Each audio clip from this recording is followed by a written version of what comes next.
Ladies and gentlemen, Mr. Wong and Chee, Chief Executive Officer, Rajah and Tann Cybersecurity Private Limited, our guest speaker, and let's give him a round of applause. Sound check, can you guys hear me? Okay, great.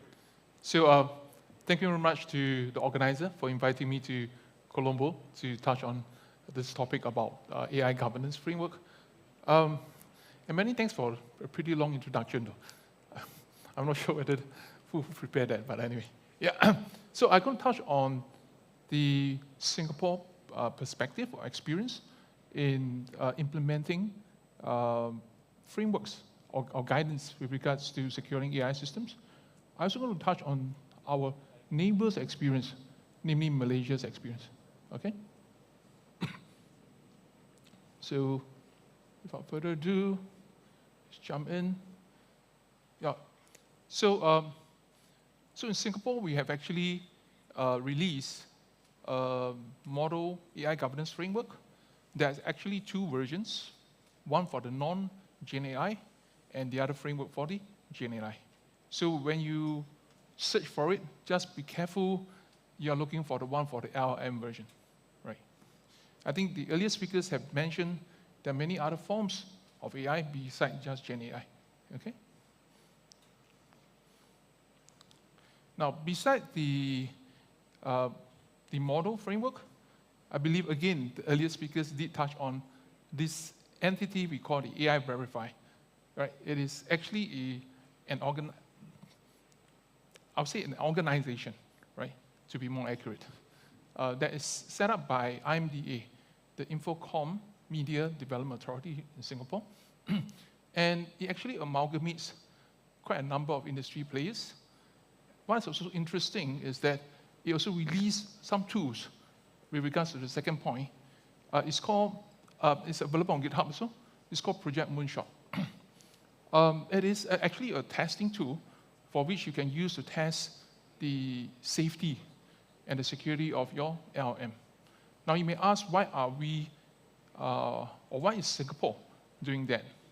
Again, earlier speaker, Sari mentioned about ML Commons. AI Verify is also a member of ML Commons. They too have a AI Luminate benchmark to do the security testing, right, the safety testing. They also have ML Perf for performance testing. So in Singapore, AI Verify find that there's something not addressing the Asian context, right? For example, without going to specifics, to the ML Commons test toolkit, there could be certain topics that is okay to touch on. Whereas in the Asian context, now, for example, I think this is a known information, nothing secret about it, LGBT is not as widely accepted in the Asian context, right? So in this case, the ML Commons is geared towards the Western norms. Project Moonshot is geared towards the Asian norms, right, in that context, okay? Again, you also have the ability to test performance, so on and so forth. I won't go down to full details. Again, it's freely available on GitHub. You can download it, you can just run it. It has a web interface. But however, you do need API integration to your LM for you to be able to test it, okay? Last I recall, it does have out-of-the-box support for testing Tamil, because in Singapore, a sizable number of our Indian brothers are Tamil speakers. I recall there might also be support for Hindi too, right? Now, beside AI Verify and IMDA, CSA, Cybersecurity Agency, not Cloud Security Alliance of Singapore, they also issue guidelines on securing AI systems. Now, the guideline is pretty technical. So you have the guideline and you have the companion guide. I would highly recommend you download both documents. The companion guide contains the technical details. So it's highly technical documents. It amalgamates content from, for example, OWASP Top 10. It also amalgamates contents from NIST, NIST, and the various entities in terms of testing, securing the various aspects of your entire AI lifecycle, from training your model with data set, to supply chain, to runtime security. So that document is pretty technical, okay? Very useful for those who are in charge of securing the AI implementation within your organization on the technical aspect, okay? All these documents are freely available, by the way, okay? So I do encourage you all to refer to it, to use it, to adapt it for your organization. So some core principles governing Singapore's approach towards AI governance, right? 4 main principles: transparency. We do expect and we hope that the LMs or the AI implementations does adhere to the transparency principle, that whatever that is coming out is traceable, right? You can perhaps reference back to the source. Fairness, so it doesn't discriminate, right? Especially in Singapore, where it's a multiracial society. The last thing we want is you train the data on biased data, or you train the model on biased data, and the output is biased, right? For example, you could be saying, oh, certain race have certain traits, certain characteristics from the other race, for example. So fairness is important, right? This is to make sure that it benefits the entire spectrum of the society. Now, safety, we talk about that throughout the day-to-day, right? You do not want the LM model to cough out the formulas for the next sarin gas equivalent, or telling you guys how the steps to make a homemade bombs, and so on and so forth, right? Again, that will be a cardinal no. Accountability, again, throughout the whole process, the traceability, down to the data itself, the training data set. Now, let's look at the regulatory landscape in Singapore and Malaysia. Now, Malaysia actually adopted something quite different from Singapore. Let's just take a look at what they have done for the non-AI sector. So, first thing first, let's look at how they manage cloud service provider. They actually have a licensing regime for cloud service provider. I don't think in Sri Lanka you have any licensing for cloud providers, right?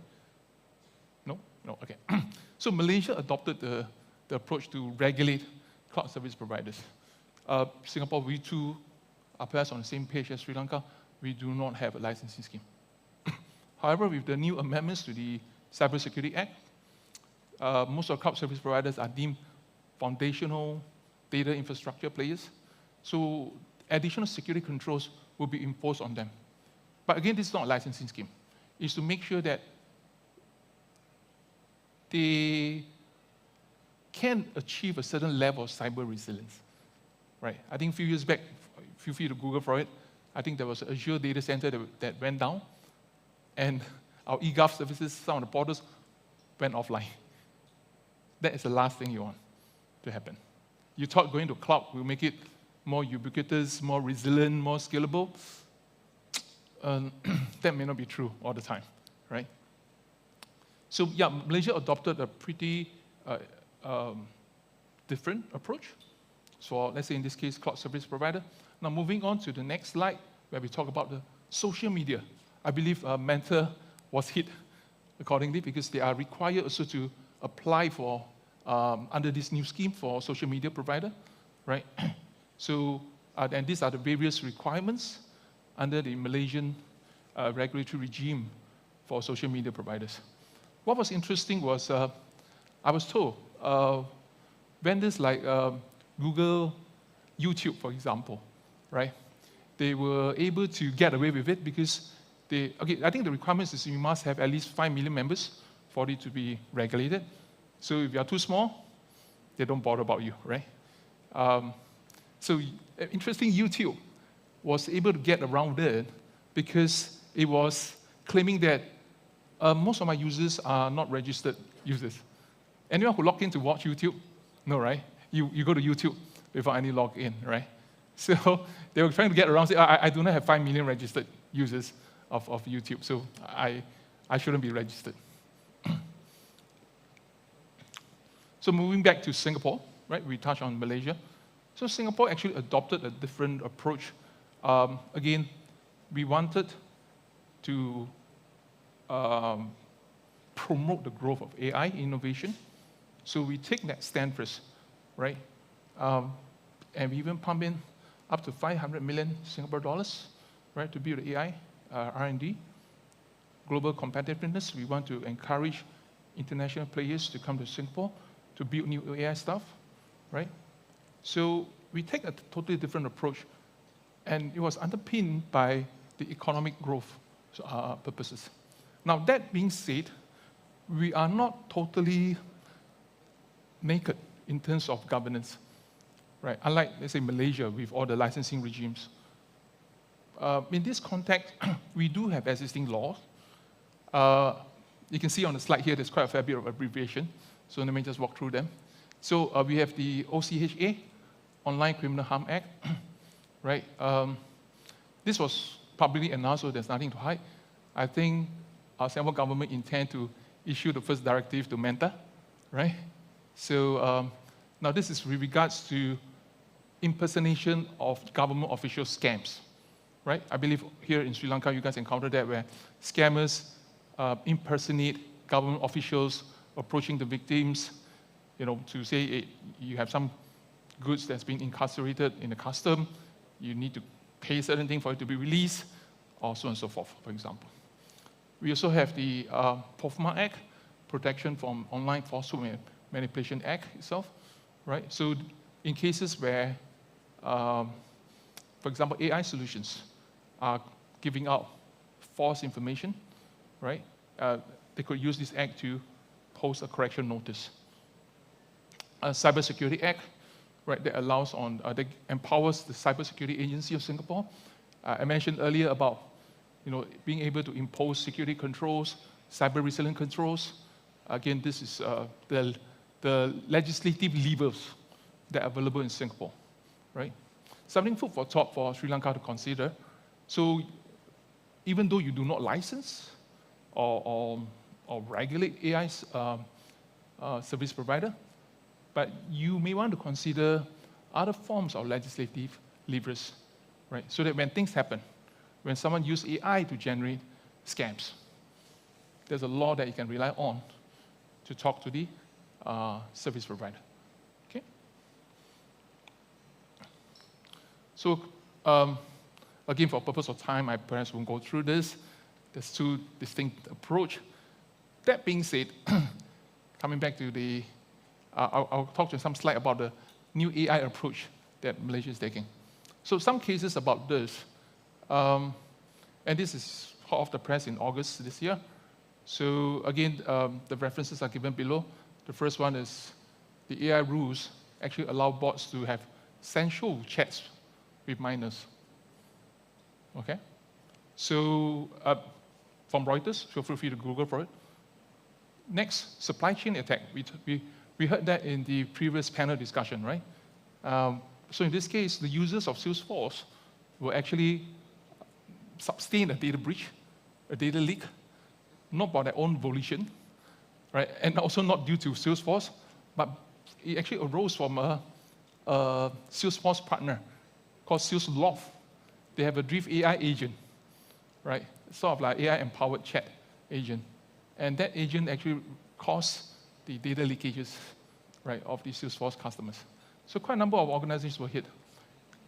Companies that you associate with security, Palo Alto was hit, Zscaler was hit, Tenable was hit, Proofpoint was hit. I'm not sure which other names would be hit. Anyone who's using Salesforce and was using the AI agent, they are all exposed. Okay? So what's the implication from a regulatory standpoint? So both incidents highlight their weak links, right? In the area of content safety, in data protection.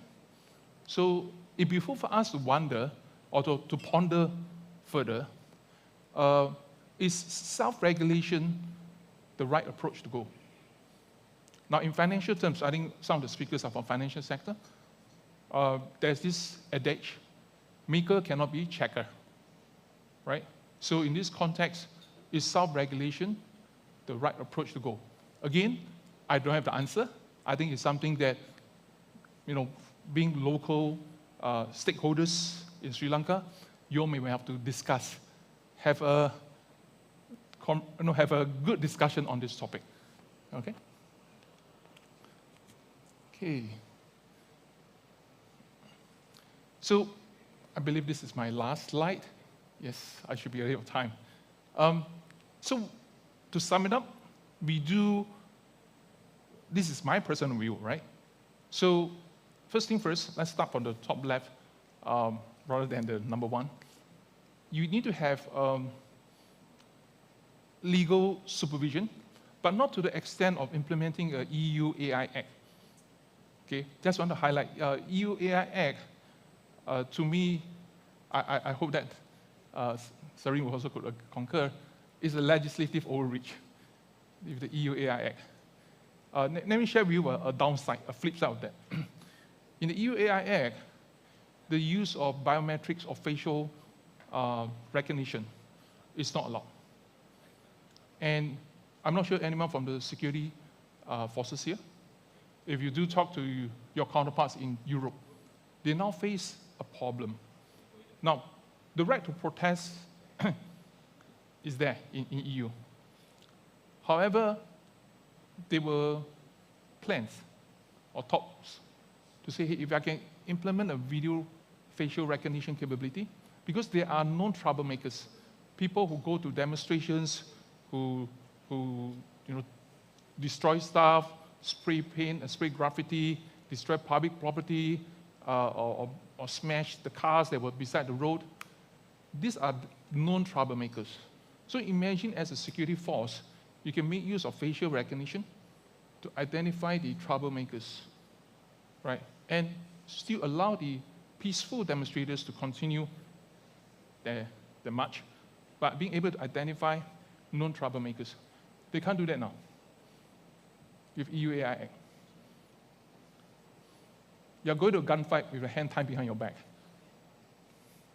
So I personally is not a fan of the legislative overreach. Okay?